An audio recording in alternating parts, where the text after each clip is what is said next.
Hi boys and girls, today we're going to go over Unit 7, Module 2, Session 2, titled You Choose. Number 1 says, Jade's mom made 8 cups of chicken soup. She wants to freeze the soup in 1/2 cup containers. How many containers will she need to hold all the soup? Our first step is we're going to write an expression that represents the problem. So we have 8 cups of chicken soup. And I know she wants to freeze the soup in 1/2 cup containers. So it's going to be 8 cups of chicken soup divided into 1/2 cup containers equals the total number of containers, which we're going to we could say that equals C, like the containers, or it does say to write an expression, which I know an expression means it does not have the solution. So I can simply just also write 8 divided by 1/2. And I'm going to solve the problem, showing my thinking with equations, ratio table, or rectangular array. I'm going to choose to show my thinking using a ratio table. So I'm going to set it up something like this. I have 8 cups into 1/2 containers. 8 is to 1/2. How many is to 1 whole? To move from 1/2 to 1 whole, I know it's times 2. So I'm going to do the same up here, 8 times 2. And so how many cups now do I have? 16 cups to 1. And so the correct answer of 8 divided by 1/2 is 16. The correct answer is 16 containers.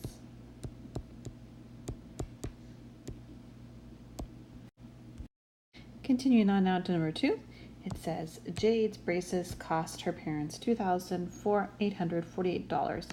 Her parents will pay $89 each month. How many months will it take them to pay for her braces? Write an expression that represents the problem. So let's look here at the problem. I know it's going to cost a total of $2,848. We're going to be paying $89 a month. How many months will it take to pay them off?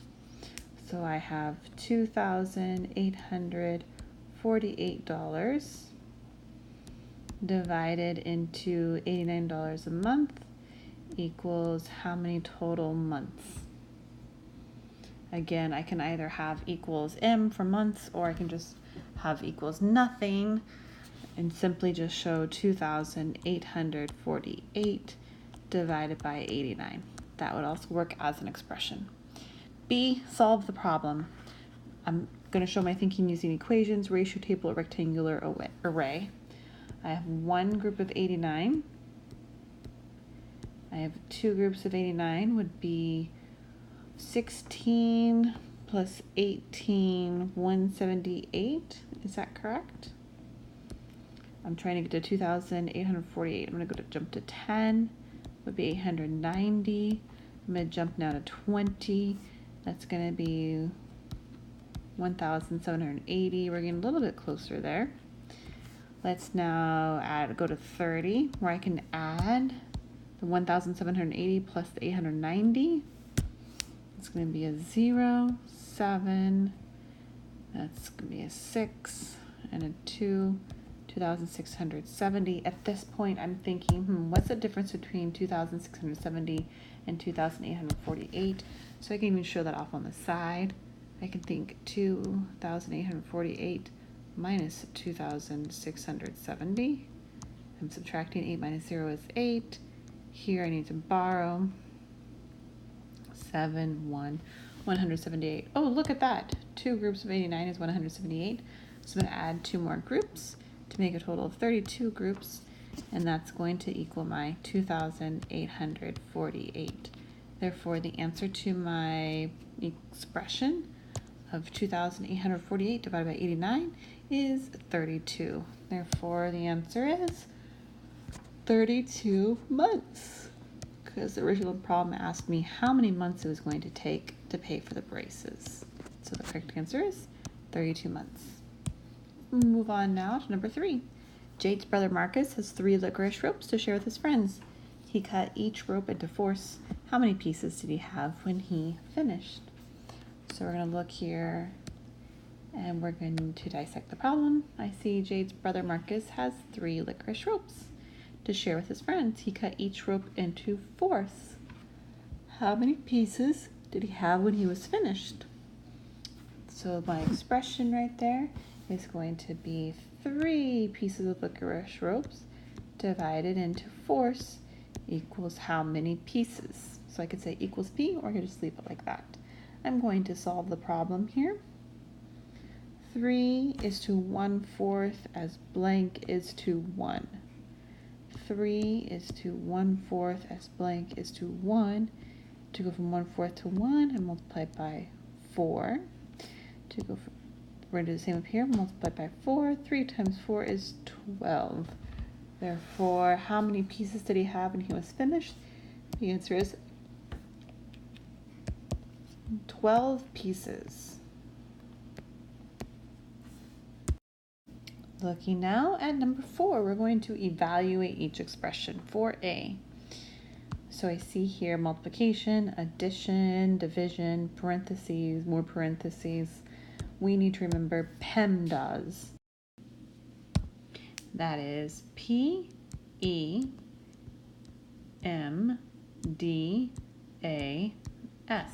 You can think of it as, please excuse my dear Aunt Sally. There's several different ways to remember it. That's the way I was taught. That's the way I was taught. So please excuse my dear Aunt Sally. Pemdas.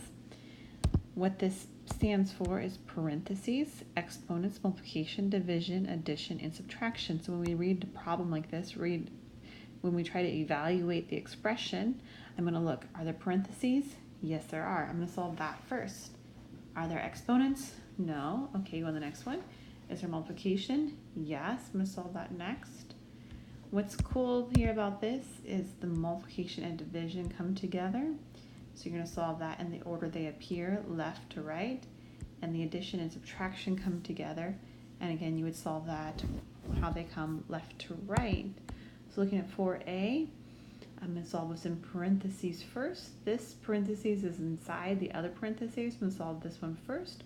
120 divided by 6 would be 20. So now I'm going to rewrite the problem. I'm thinking this in my head if need be. 2 times 4 plus the 20 I just solved equals what?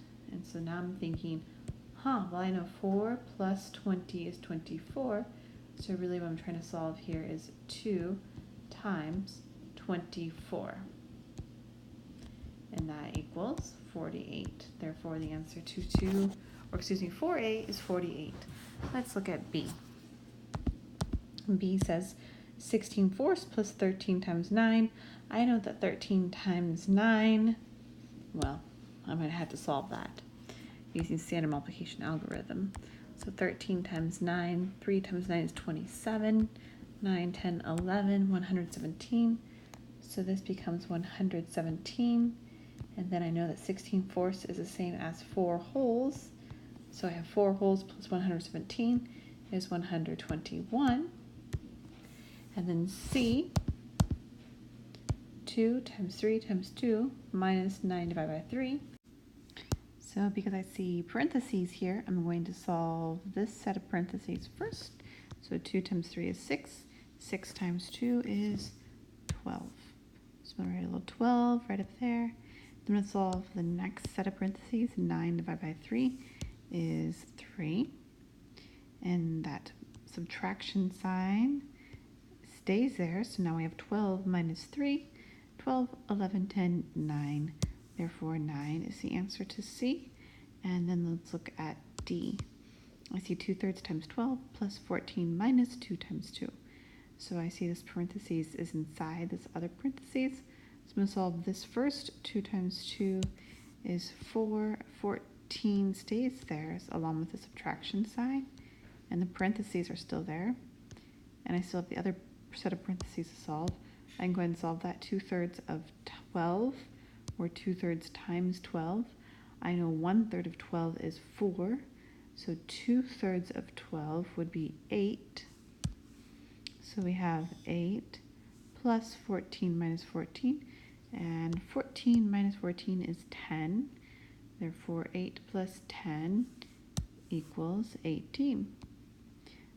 And number 5, we're going to find the product. 180 times 2/3. So again, I'm thinking 2/3 of 180. I know that 1/3 of 180 is 60 because 18 divided by 3 is 6.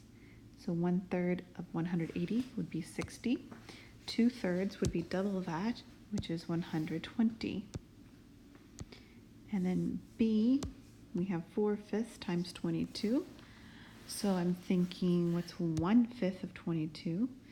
Well, I know that 20 divided by 5 is 4. This might be a little bit more difficult. I might just end up multiplying here because I can just think of 22 times 4/5, which would be 22 times 4 is 88.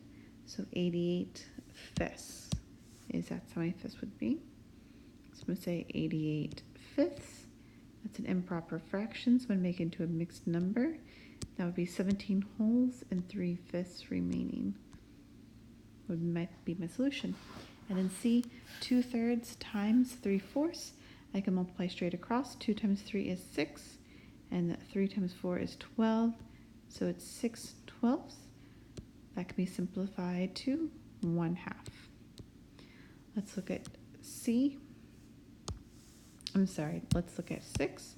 Write a story problem for the problem 21 times 3/7. Then solve the problem and show your work. So we know there are going to be lots of different story problems here. The story problem that I'm thinking of is there were 21 students in Mrs. Dunlap's class. 3/7 of the students had already turned in their permission slips. How many students had already turned in their permission slips? What was 3/7 of 21 students? I know that 1/7 of 21 is 3. Therefore, 3/7 of 21 is 9. And so, again, you can write your own story problem, but the solution is 9. And let's go to the challenge. Jasmine had a large collection of seashells from her trip to the beach. She gave half of the seashells to her 5 siblings to share evenly, and 1/4 of the shells to her 2 friends to share evenly. Did a single friend or sibling get more of the collection? How do you know?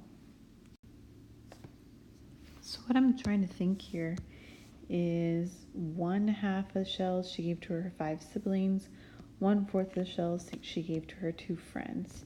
So the 5 siblings are sharing 1/2. So what's 1/2 divided by 5? Or I think, what is 1/5 of 1/2? And so that would be 1/10. Whereas with the friends, they got 1/4 of the shells to split evenly. So that would be 1/4 divided by 2, which is the same as 1/2 of 1/4, which is 1/8.